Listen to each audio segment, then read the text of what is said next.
All right. Good morning, good afternoon, good evening. Depends where you're coming in from. Welcome to another one of the Wizer seminar series. Today, we are going to have a bunch of fun, says the guy sitting here in a tutu and tights. And we're going to be having conversations around getting into the industry, breaking into the industry.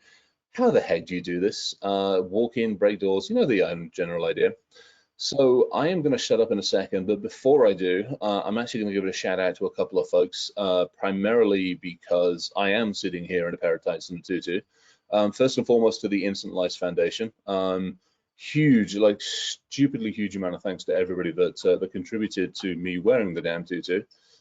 To Rachel Arnold, to JJ Snow, and a bunch of other folks, obviously Hagnati, obviously the Instant Life Foundation, and to all of you for being here. So thank you very much. I'll probably put some more stuff up about it later on. Meanwhile, I'm going to shut up and let everybody else introduce themselves. Without further ado, let us kick off. I'm going to kick off with Renee because she's there, and then I'm going to bounce around. So Renee, take it away, please. Woo, I am so excited to be here and excited to see you in full tutu. I am Renee Small, cybersecurity super recruiter. I help awesome leaders hire great talent. And he's in full tutu mode. I love it. Full tutu. Got the ILF tutu with me. I will stand up at some point. If I don't fall over in the chair first. Vicky, you're up. Oh, sorry. I'm also the co-host of Breaking Into Cybersecurity. So, yes. That would be useful. Vicky, go for it. I'm Vicky Gatewood, currently the Jacksonville chapter lead for the Women's Society of Cyber Jitsu. It's a 501c nonprofit cybersecurity community awareness for helping women and girls get into cybersecurity. Anne-Marie, please, off to you. Hi, folks. I'm Anne-Marie Zettelmoyer, or AMZ. I'm the Vice President of Security Engineering at MasterCard and Divisional Security Officer. Cool. Tay, please, sir. Thanks, Chris. Hello, everyone. I'm Ty Lambo. I'm the founder of the Holistic Information Security Practitioner Institute, HISPI, which is basically focused on getting more cybersecurity leaders that are kind of in the underrepresented I guess demographics, minorities, veterans, and women. We have an outreach called the Cyberist. I'm also the president of ICMCP Atlanta chapter as well. Happy to be here and amongst my co-panelists and awesome Chris. Thank you, sir. Robert, sir, last but not least. And you're on mute. Still on mute. Okay. that was blah blah. That was blah blah blah. Hi, Rob Turner. We are at 109 attendees, which is awesome. I'm a director of information security for a regional healthcare provider in Southwest Michigan. Been at this for quite some time, and thrilled to be here. Cool, awesome. Well, thank you very much for everybody for joining. Hugely appreciated. All right, so might as well just jump straight into this. Obviously, we are all part of this industry. We all came at it from different angles. I actually want to hit some of that in a little bit.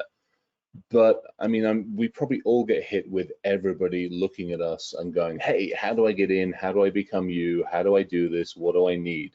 So I think my first question would be really, actually, let's hit the quick question. Let's hit the, I'm sitting and looking at this industry. Do I need to go get the degree, or can I work my way into this industry? That for me is one of the biggies. And I actually saw a really interesting post about it yesterday, where somebody was basically saying, if you don't have a degree, don't even think about it. And I almost went, no, we're going to address it today. So I'm going to open that one. And I'm actually going to go in the same order we did the intro. So Renee, please take it away if you don't mind. Absolutely. This is one of our hot topics on breaking into cybersecurity. It probably comes up at least once a week. So no, you do not absolutely need a degree to get into cybersecurity.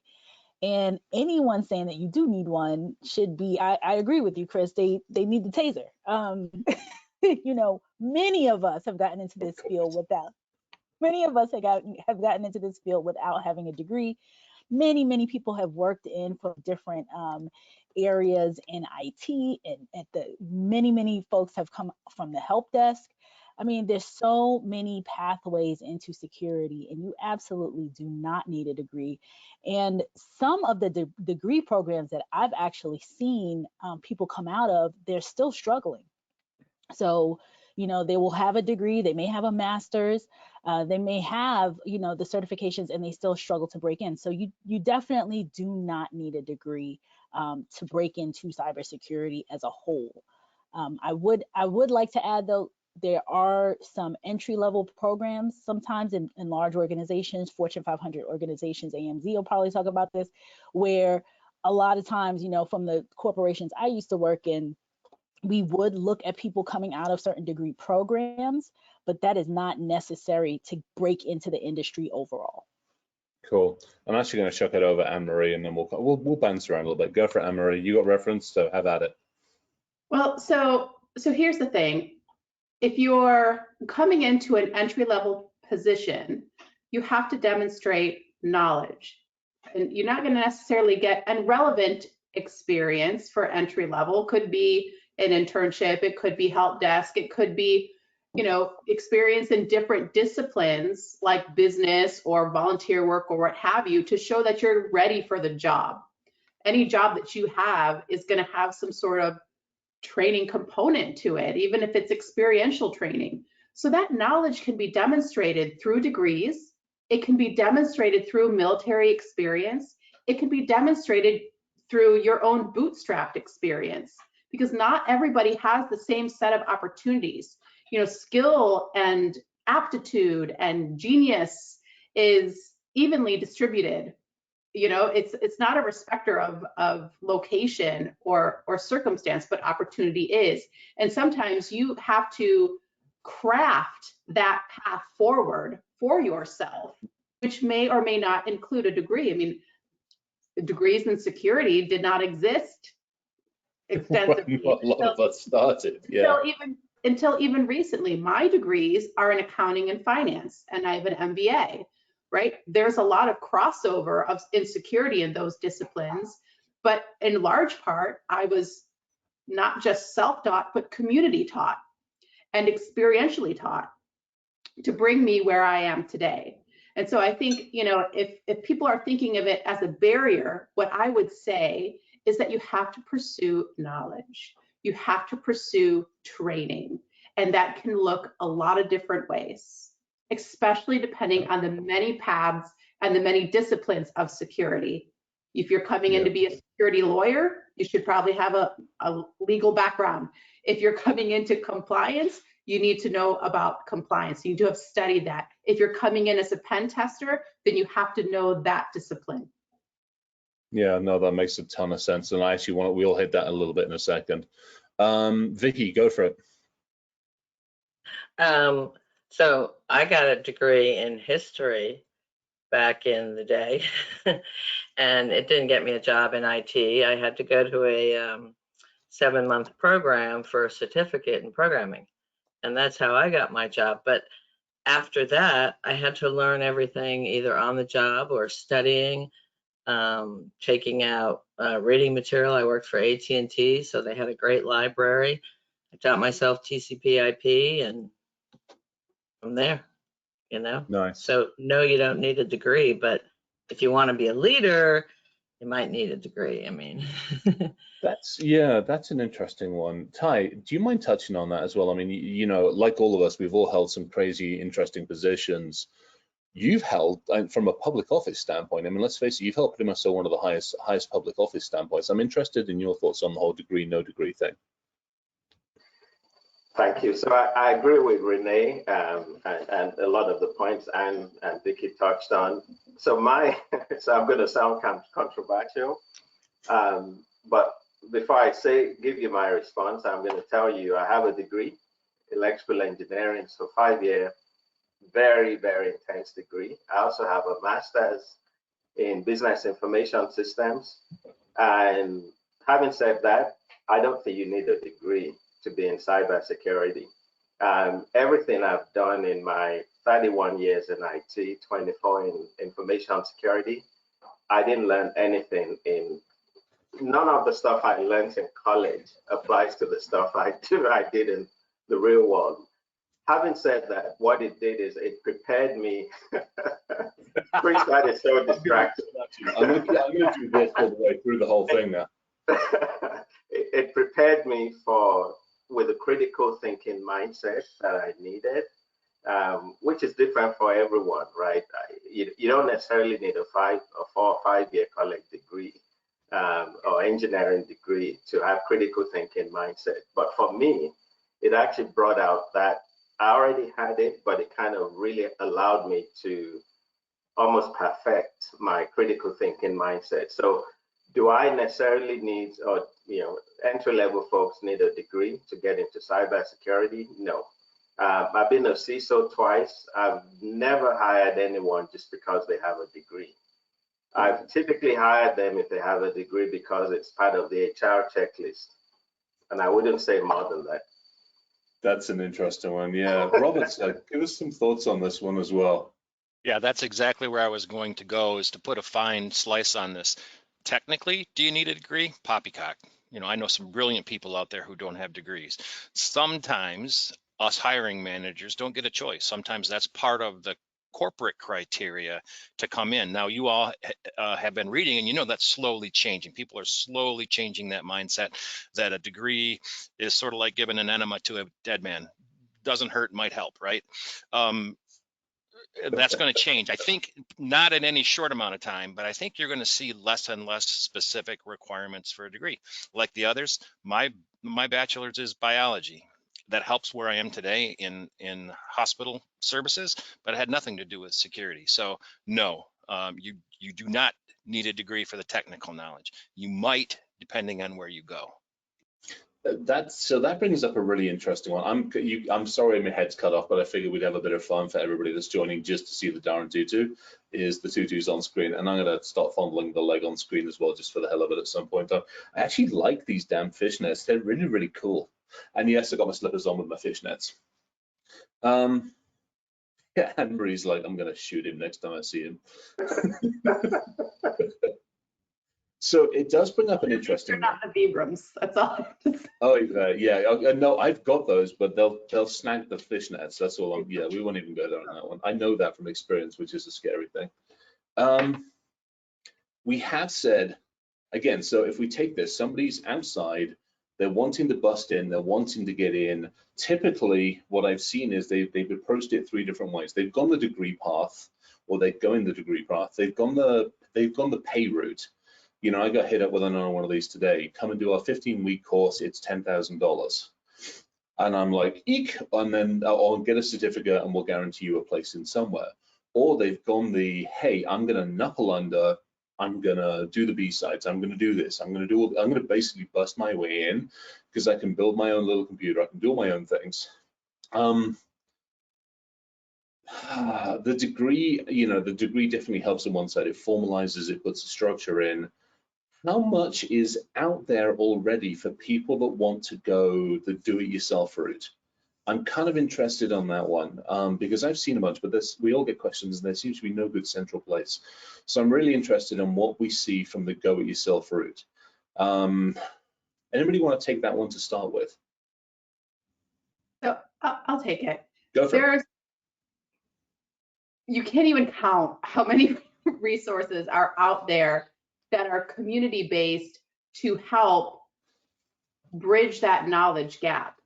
But what I think is probably more problematic or more of a contributor is where and how folks are looking. In order to, there's this, sometimes when I speak to folks about this, and I remember one conversation in particular, was like, well, I have a degree, why won't they hire me? There's a lot that goes into a hiring process, more than just a degree, more than just a cert, more than just this. Sometimes it's about finding the right organizational fit.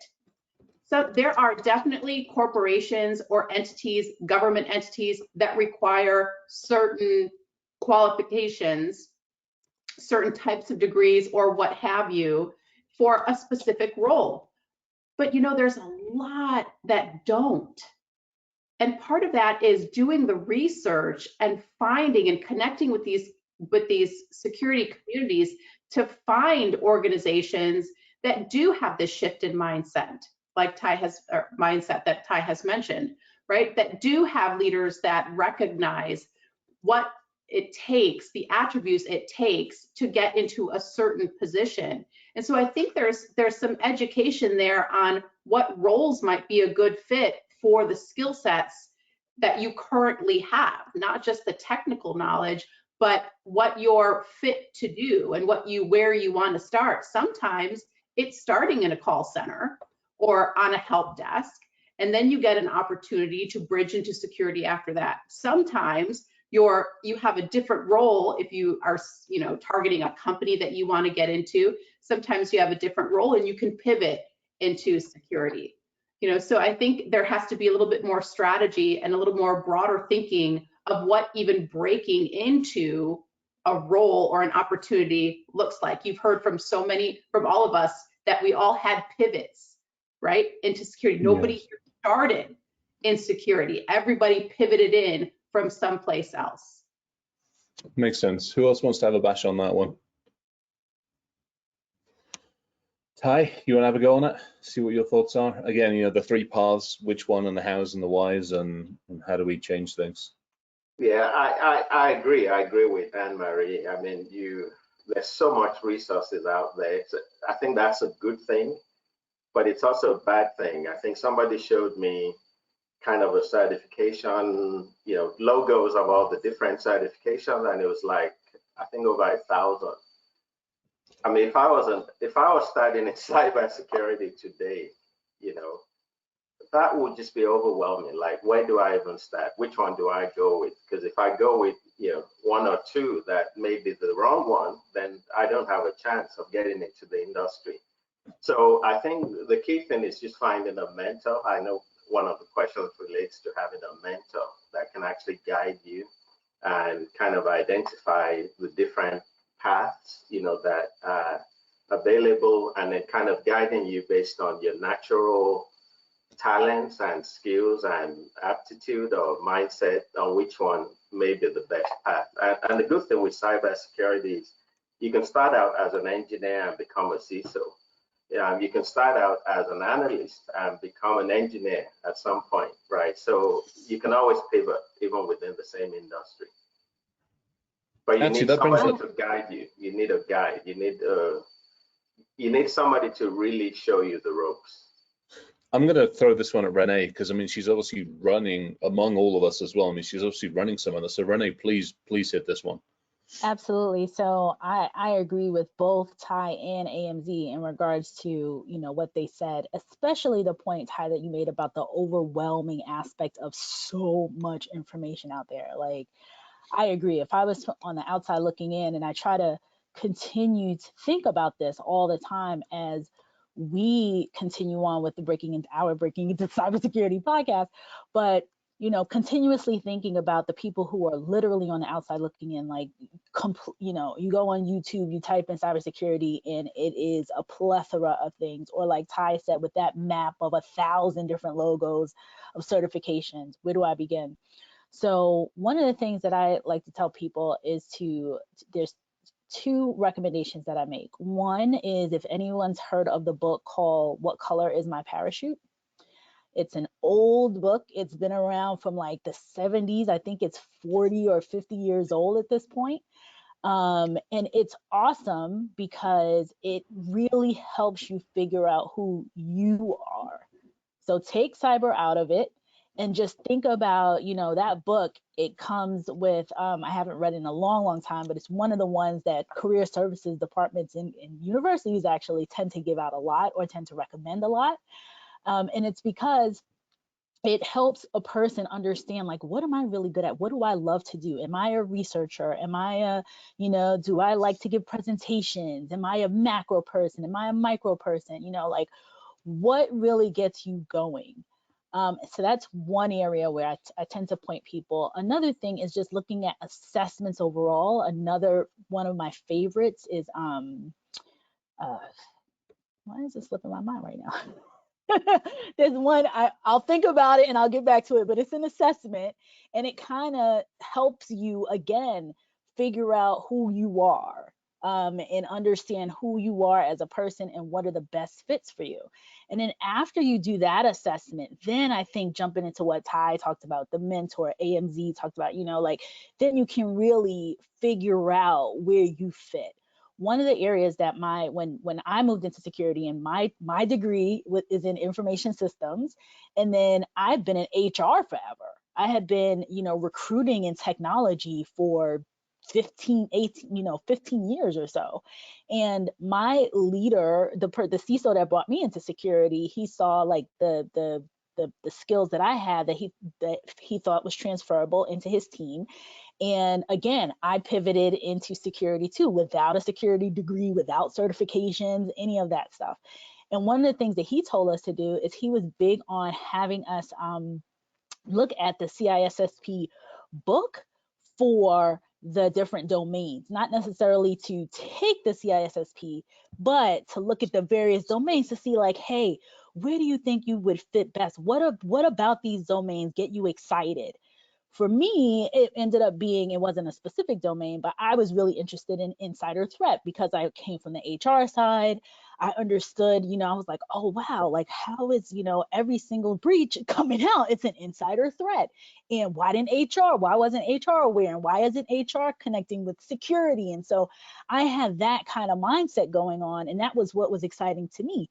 Now, cryptography, I would have been banging my head against the wall. Or if I had to, be a pen tester or something like that, wasn't exciting for me. So it's really understanding who you are, what other skills you bring to the table, and then aligning that to like a direction in security.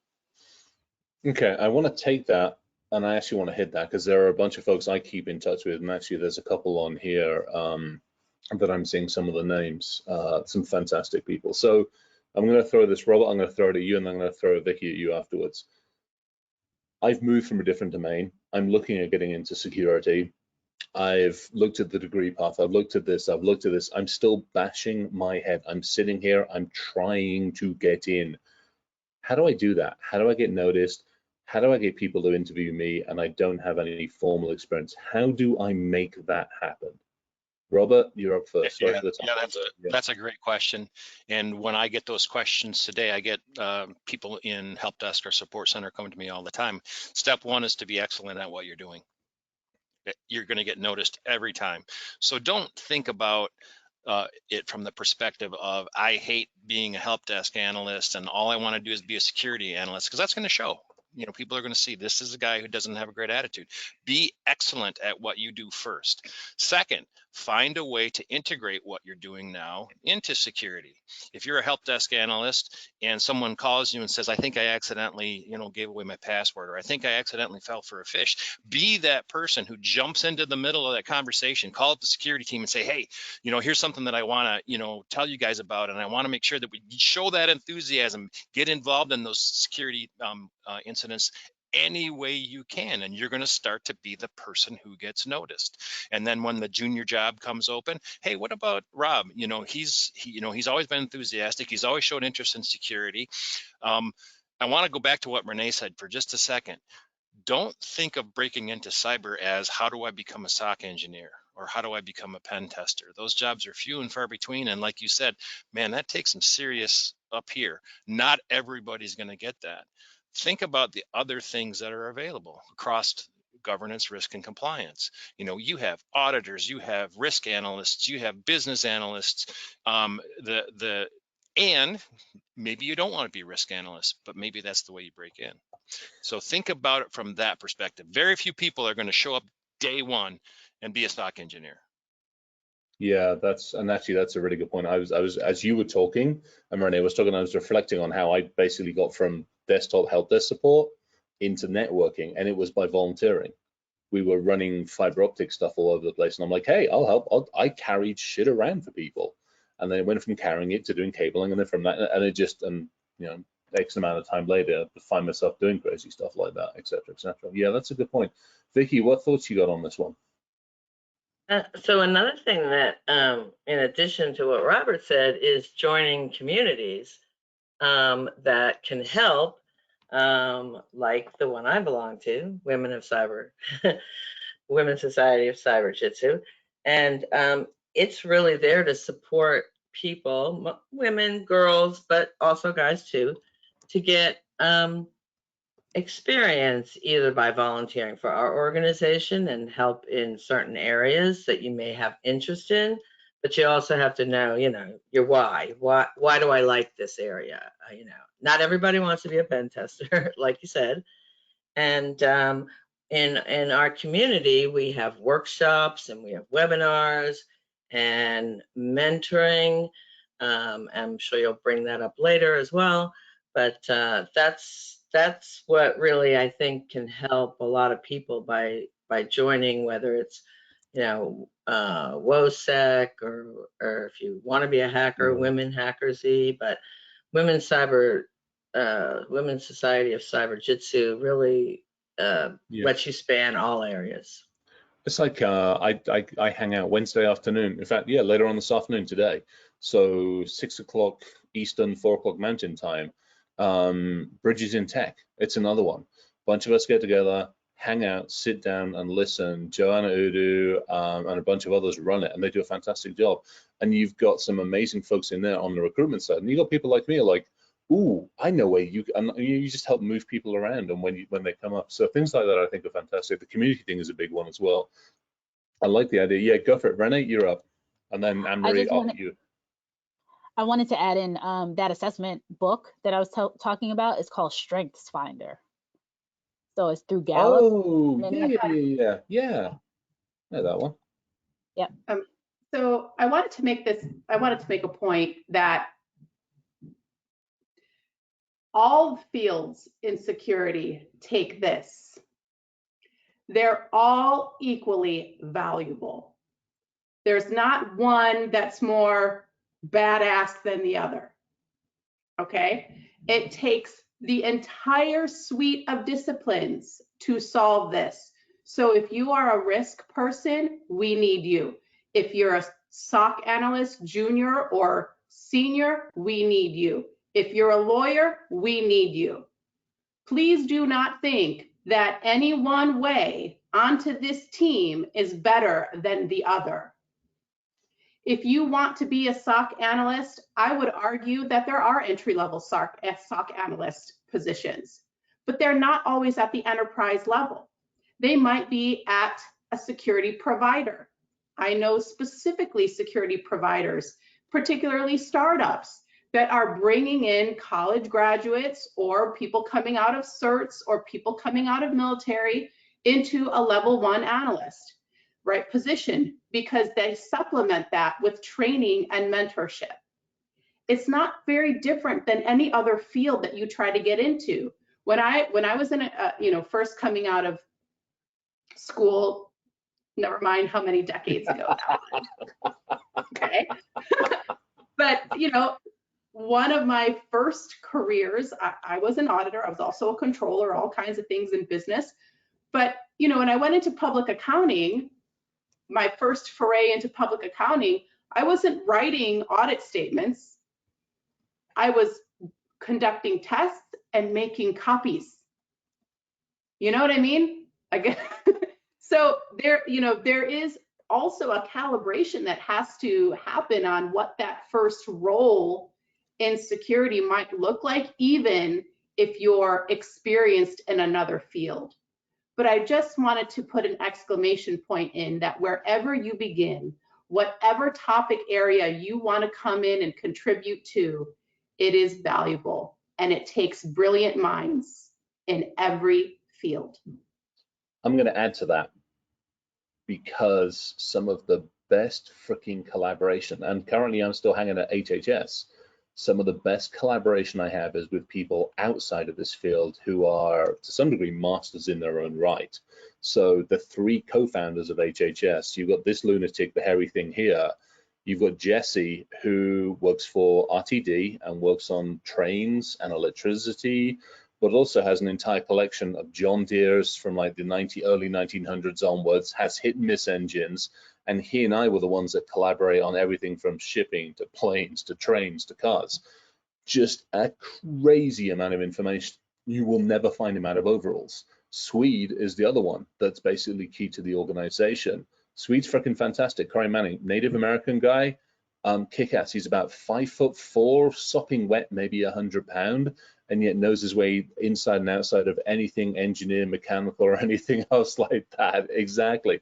What I want, especially now that we're doing intelligence-based systems and neural engineering, I want people who have nothing to do with our industry into our industry. And you know, we talk about diversity. I mean, good grief, I want different eyes, colors, hairs, skin, limbs, and everything else, because it's the only freaking way that we're gonna be more effective. So I'm gonna add your asterisks onto that one, because we need them and we got to bring them in. So anyway, all right, I'll shut up on that one. All right, let's go back to some of the questions. All right, I'm gonna actually hit some of the audience questions. So somebody had a really good one on this one. If you've got several years of experience, do you believe it will hinder you from getting a director or VP position by not having a degree? My answer on that one's a no. I'm happy to, and I think it's company specific.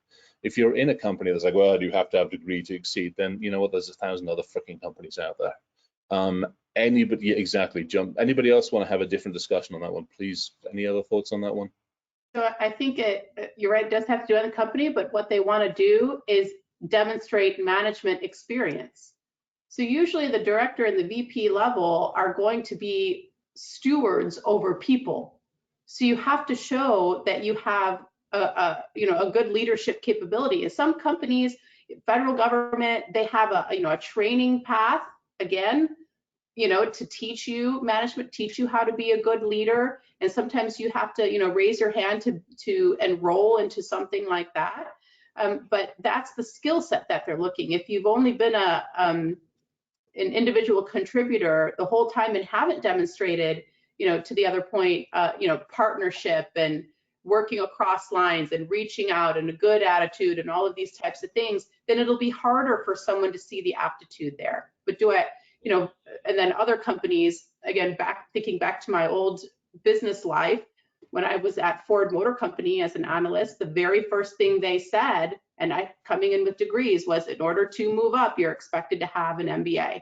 And so that's what I did. I went and pursued the MBA. So it depends on the organization. I want to add to this one, actually, and it's kind of on that managerial side, but it's also on the headhunter recruiter. I mean, there are headhunters recruiters all over the place. I think they definitely have a place, and I think they're doing an amazing job to fill some of these, and they're really good at that one. But if you're coming into this industry, how much do you rely on them, and how much do you spend doing your own thing? Give me some. Renee, you hit this one if you wouldn't mind first, and then Ty, you're up next. You have to do your own thing.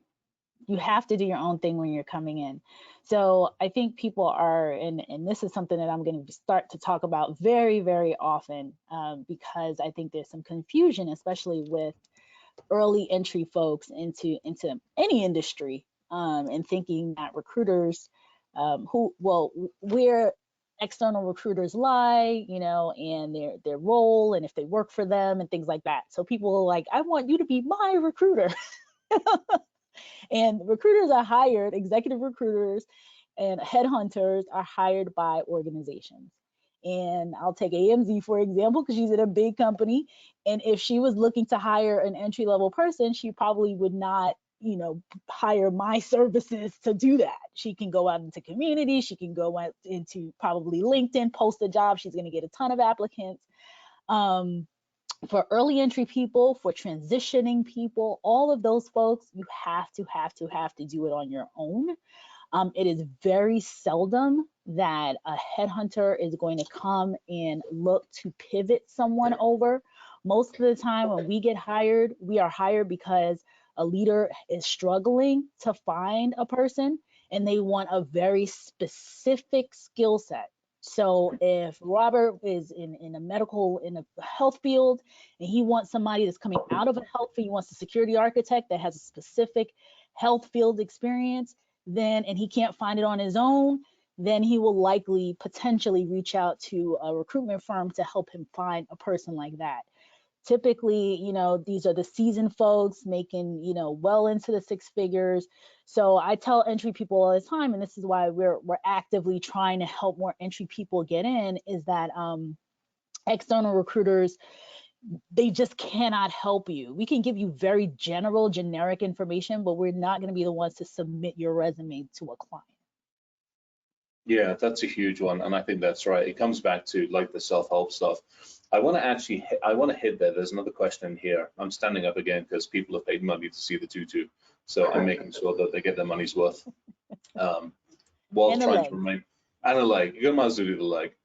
I went out in the bloody snow to pick these up. I didn't actually have any in the house for a change.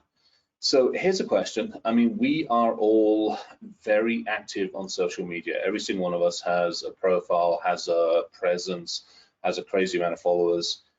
How important is it for somebody coming into this industry to cultivate their online presence, their presence in that community and the presence in the online stuff? Vicky, go for it if you don't mind. Sure. That's a great question because I really wasn't like on Twitter that much and everything. But once I started following people and listening to what they were saying and doing, it just brought so much more information that I wanted to go out and seek more, you know? So I think, yes, that's a good way to follow certain people and get to know what their area is. If it's not what you're interested in, follow someone else. Right. I would like. Anybody else got any good? Yeah, go for it. So on our podcast, we had a person, his name is Chalon Sampson, and he is in South Africa. I don't know if anyone knows him. He has a Facebook group with 15,000 or so members, and he has probably a year in security, less than a year. He Awesome. started, it's amazing. He started this Facebook group because he was taking a certification class, and whatever cert this was, I can't remember the certification, it did not have a study group. He was looking around for study groups, and so couldn't find one, created his own, and now he is the king of this study group castle of 15,000 people who now are interested in, you know, like he's the guy. So he came on our podcast and he said, weaponize social media for your career. And I told him I was going to steal that and use it as much as I could, because I could not believe that this person that had less than a year experience, I think when we interviewed him a few months ago, he was like at 6 months experience in the field. And he was able to amass this huge, you know, following. And I found him on LinkedIn, much how I found almost all of you. And I mean, it's amazing. You have to use social media in this day and age right now. And he's just a prime example of someone that's done that. The question, do you have to have social media to break in, or should that be an area, or is the question, what is the value of social media if you want to break in? I think I'd go with a bit of both. Because there's definitely value, but there's also definitely the scary side. Depends on where you're going to go focus. I mean, it can be used as a great asset, but also can be used as a weapon. So I'll take a stab here. Yeah, go for it. Questions are in a similar vein for me. Let's say I was holding out a handful of $1,000 bills. Which one would you leave on the table? None of them. You'd take as many as you could. So should you have a social presence? Yes. Should you have a recruiter? Yes. Should you do it on your own? Yes. Which one of these resources do you want to forego? None of them. Right. I will tell you that in many cases, these are going to turn into interview questions. What groups do you belong to? Who do you follow on social media? You know, tell me about the latest article you read about, you know, XYZ exploit. You're gonna find these things are a bigger value than you think, I think. So if it were me, leave nothing on the table. My only caveat on that one, I'm gonna say my only caveat on that one, and Anne-Marie, you might want to touch, or Ty, you might want to touch, if you're going for public office or if you're going agency. If you're going agency direction or you're going into that, be really freaking careful with any of that stuff, and for all the right reasons. Mm-hmm. I agree. I agree with everything. I'm sorry. Go ahead, Anne-Marie. No, please. I agree with everything that has been said, but just make sure, to Chris's point, just make sure you don't put anything potentially incriminating on your social media, um, especially LinkedIn. Be careful how you use LinkedIn, because sometimes if you're using LinkedIn like you're using Facebook, it may actually come back and bite you. And it's not just for entry-level jobs, even for very senior level roles. For some reason, I tend to get heated for jobs, for CISO jobs, when I'm not looking. And I do BCISO work now, but every now and then I'll be like, okay, what the hell? Let me just go for the ride.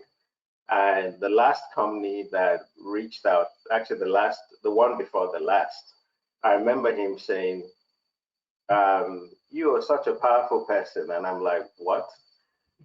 And I found out that there were some things that I put out there in terms of what I've done and what I've did, that this guy literally stalked me online, watching all my videos and everything. So that statement came from him knowing the stuff I've done and the things I've been involved in. It was actually a positive, but then it could have been the other way around, right?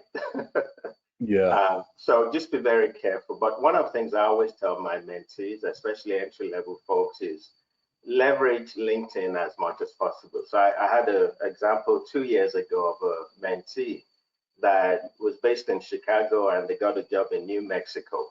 And so during the hiring process, he just dropped my name. And then the hiring manager was like, oh yeah, I know Ty.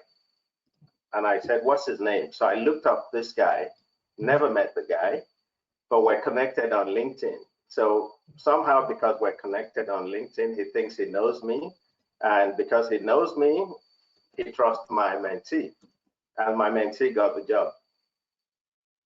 Awesome. So, like I say, Yeah. it could be good, but it could also be bad. Like if I had a really bad public profile, that could have been a deal breaker. Or you've only got to say something. There was a company I was working for about 2 years ago, and because of some of the things I've done, some of the things I've said, that company was told by one of their prospects that they wouldn't work with them because I work there. I mean, it's one of those WT. I got a message from one of the senior salespeople. It was like, hey, we just lost a deal. I'm like, what do you mean? They're like, they won't work with us because of you. I'm like, sorry. Here's 10 others I'll give you that I know will. Absolutely. It's bullshit. Thanks, Alaska Airlines. So Emma, it could be a double-edged sword. Is that as a hiring manager, especially for an entry-level role, I've never made a hiring decision in the affirmative because someone has a ton of followers. Okay, so I've never done that. I can't see myself doing that. If I was hiring an evangelist team or a security awareness team, and I needed an influencer, or I needed someone to, fill the social media gap, then I would consider whether or not they have platforms in place, or a journalist or whomever. But, if the question is, do I need to amass thousands of followers in order to break into cyber? Absolutely not, in my mind. Totally. Can you leverage Twitter? Can you leverage LinkedIn in order to gain connections, gain insight, follow certain folks to know where the intel is, to learn? Absolutely. To get connected to mentors? Absolutely. But I don't want you to feel like you have to go through this. I have like 0 followers on Twitter, you know what I mean? Like, that you have to amass 60,000 followers. Like I see some folks who have just broken in and been here a year or two, and that's what it takes. That's not what it takes. That's not what it takes. From a hiring manager, I will tell you, I wouldn't even think about that. What it takes, what I have seen done and seen some of my peers done, is when you have a large social media presence, they will mine it. So be careful what you put out there, because you're showing the world a version of yourself, right? And if you are doing it specifically for business reasons, then, there's probably things that you want to show and not show. If you're using it as a social thing, then be cognizant of how that might be perceived. But I think there are excellent tools that just like any technology can be used in great ways and they can be used in not so great ways. Yeah, I couldn't agree more, Anne-Marie. Like if I saw somebody, that individual with 15,000 followers on Facebook, not a big Facebook fan, so full disclosure. For me, that would be like, how does he find the time? You know, that's kind of how I'll view it as a CISO. Like, okay, do I now have to worry about this individual spending half the work day on Facebook as opposed to actually doing the work I had them for? But that's just me. Again, I got hit with that question. Go for it, Brenna. So I just wanted to add in there that, and I hope that people didn't take away from Chalen's situation that that's what you should be doing. Like, he utilized that space and he became the go-to person for that community. So he kind of built his own community per se, and then it spilled over into, you know, like he was working both sides. But it started out, it didn't, you know, it wasn't that he went out and looked for, I don't believe, look for 15,000 people. It started out with, hey, I'm looking for this study group and who else wants to do it with me? And then as people started to join in, you know, he became the go-to place. So I agree with you, AMZ. I agree with you, Ty. Like, don't go out there and amass a bunch of people in 6 months. I have how many ever thousand followers, but I was on LinkedIn in 2002, like, or 2003, whenever it was, like the very, very, very beginning of LinkedIn. So it's definitely not somewhere where you just want to go mine and connect with, you know, everybody. You want to be a part of the community. It's the virtual community. That's the part I want to drop home. Yeah, no, that makes sense. There was actually a conversation going on the questions and answers. Somebody said they've got the ISC squared in San Fran neck of the woods, and they're like, yeah, it's virtual. We've got people coming in from all over the world, and I love that, especially in today's world. It's like, it's so easy to go along to so many of these conferences and so many of these talks, because literally you can sit on your ass at your desk and you can join in from there and start talking in chats and having conversations. I actually got hit up with the how do you find time to do things? I'm actually talking to a company at the moment that wants to drag me on board. And they're like, you do so much, how are you going to find time to do this stuff? And the answer I have is the answer I tend to give everybody. I break my days into blocks. My days and my evenings, my days and my nights into blocks. So it's definitely one of those things.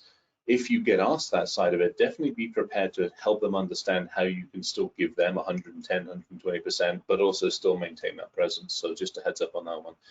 I want to switch gears just a second. We've talked a little bit about technology. We've talked a bunch about degrees. Talked about what we haven't talked about so much is the human. What do we look for as the human in this industry? I've come into this from a technology background.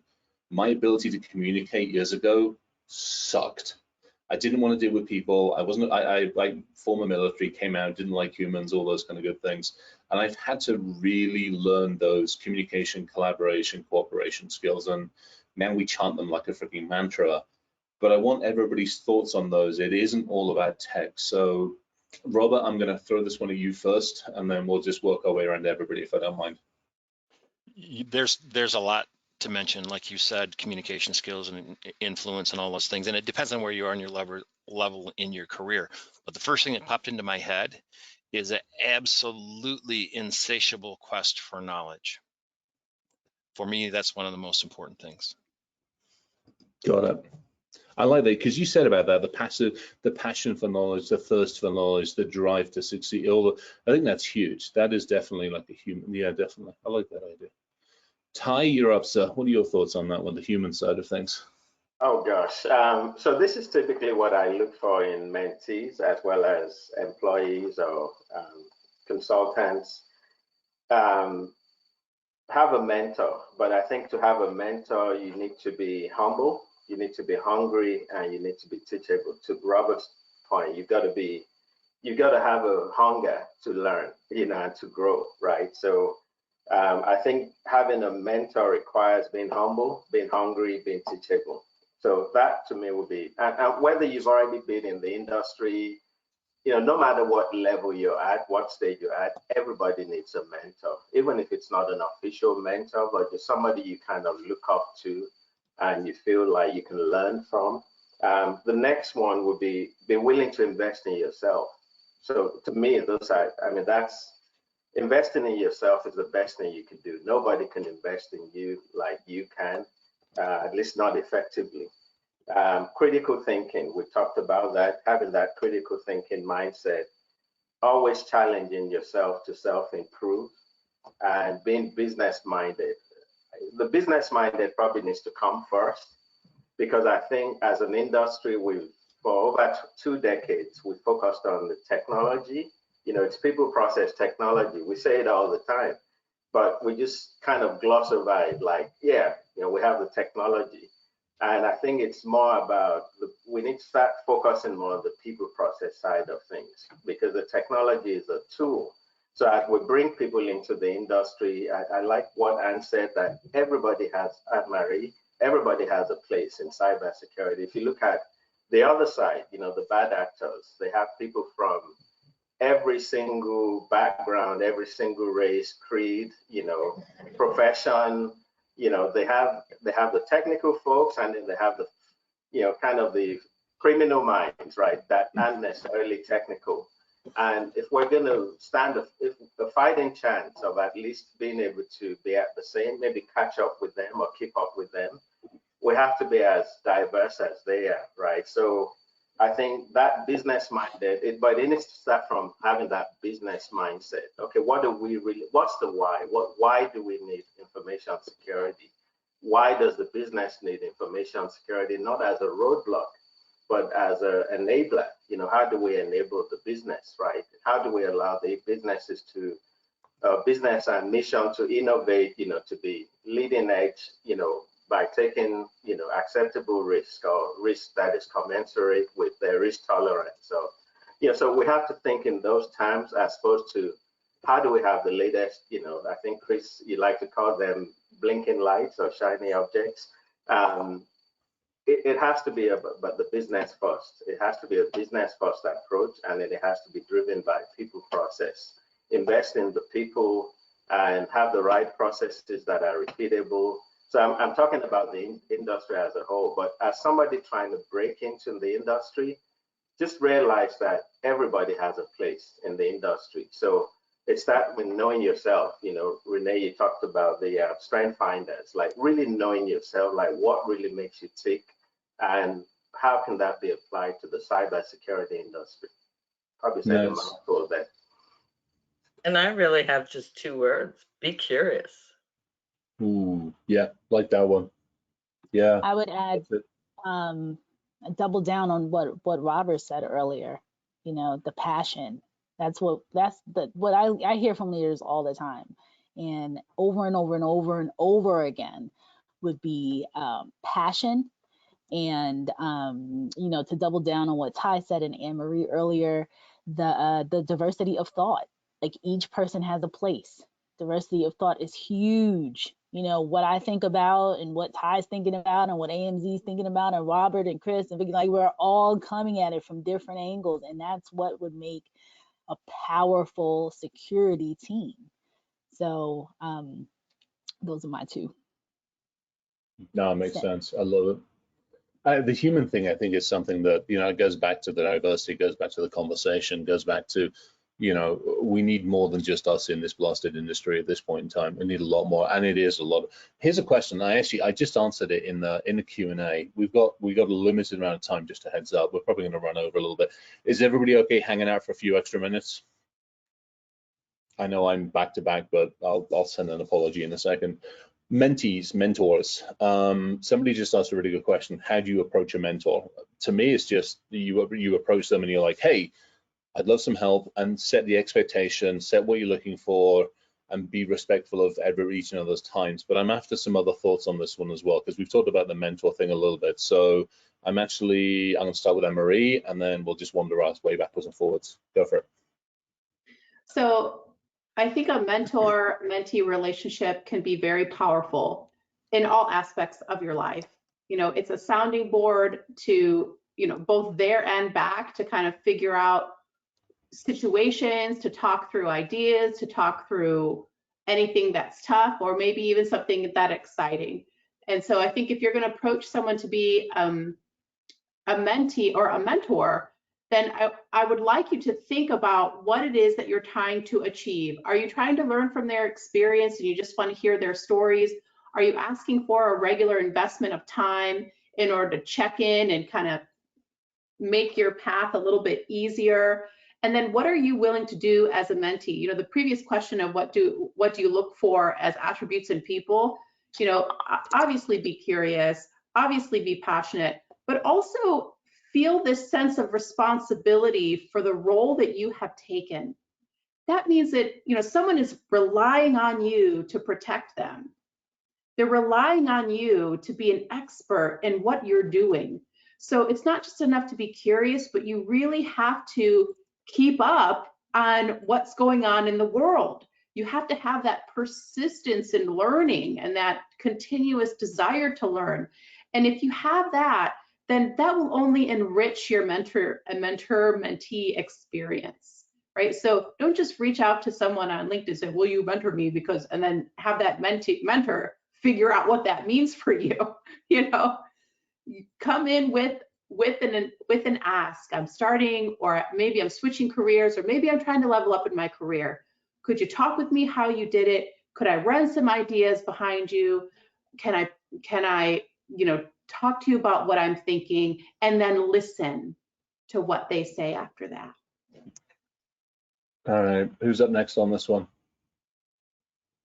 I just jump wanted in. to say there's a, sorry, it's Vicky. There's a group on, you know, it's called Monday Mentoring Day or something with Tanya Janka. And, you know, anybody that wants to find a mentor can, you know, put in the information they, you know, Anne Marie just discussed, and then they'll kind of find you one, you know, and you don't have to be in the industry, you don't have to be in your own company, but here's an opportunity for people to get mentors. So I think Nice, that's a great thing. Robert, you're up, sir. Yeah, very quickly double down on what Anne Marie said. If you approach a mentee, if you don't have a plan, you're going to be disappointed. You should go to a mentee and say, here is exactly what I want to accomplish in our time, and then you agree how that's going to work out. But it's on you, it's not on them. You don't go to somebody and say, teach me. You say, I want to know this, and I know that you have experience here. Let's talk about it. And Nice. I want to add to take the advice. Like, so as a mentee, you come and, you know, mentors, I've said this to people who who've asked me about mentors. And they I don't believe they realize the amount of time a mentor has. Like, you know, folks that have been in this industry for 20, 30 years, usually, you know, at some leadership level is pressed for time. So when the mentor does give you that time and does give you the advice, take the advice. Take the, you know, do what they ask you to do. And then you come back like, okay, I did these 4 things. Now what, you know, now how do I proceed? Because I've seen mentees that, you know, they say they send an email or whatever, and they feel like the person isn't getting back to them fast enough and things like that. And, you know, you just want to really be cognizant of a person's time, and also take the advice the person is giving, the mentor is giving, and, you know, offer something as well. As a mentee, mentees, I think a lot of times don't realize that they are valuable too. You can bring something to the table too. You can bring, you know, if one of my mentees recently told me about a Clubhouse. You know, I wasn't aware. I heard a little bit about it, but didn't know much. And so you can bring things to your mentor. Ask your mentor, how can you help them? You know, so it's really, you know, being that person that someone wants to continue to help out. Cool. I agree with all the points made. Very well said. Don't waste your mentor's time. Yes. All right.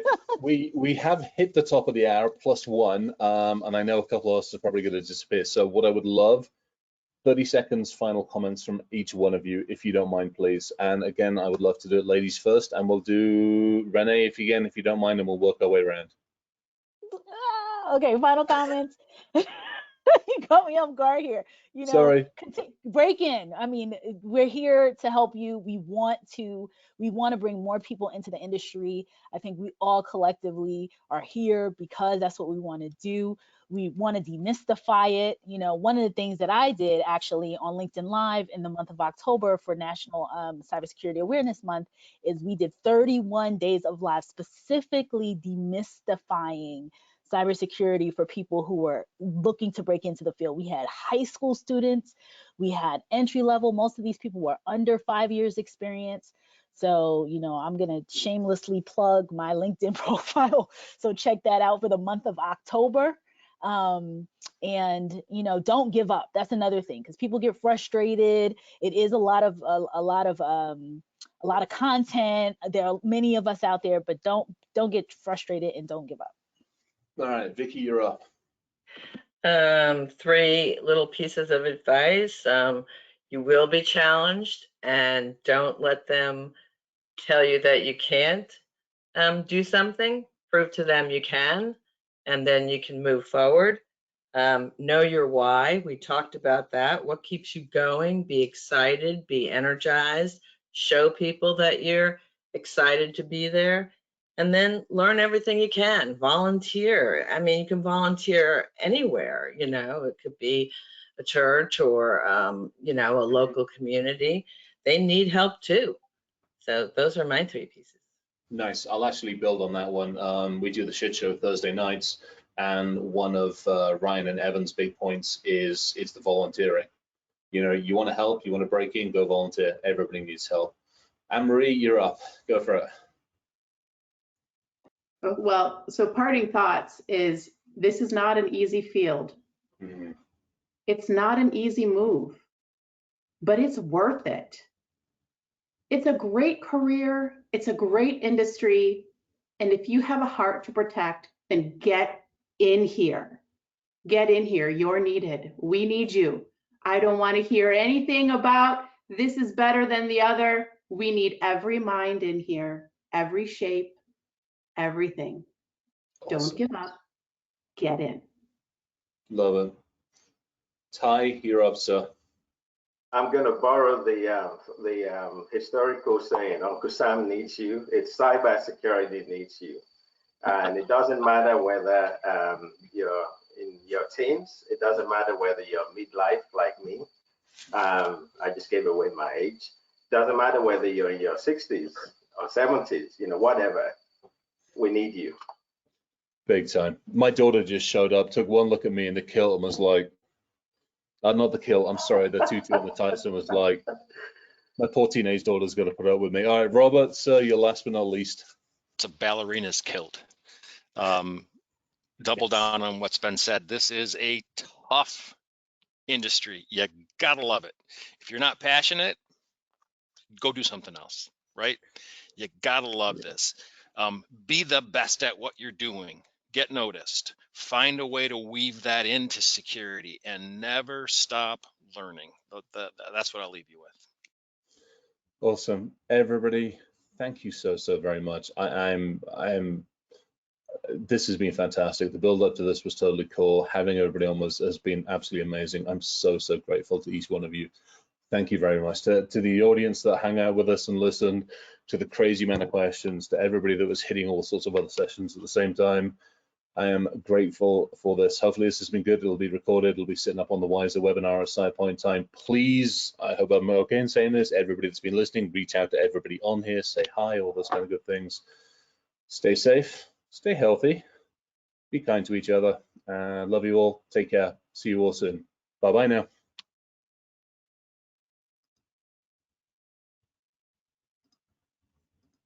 Yeah. How the hell do I stop this damn thing?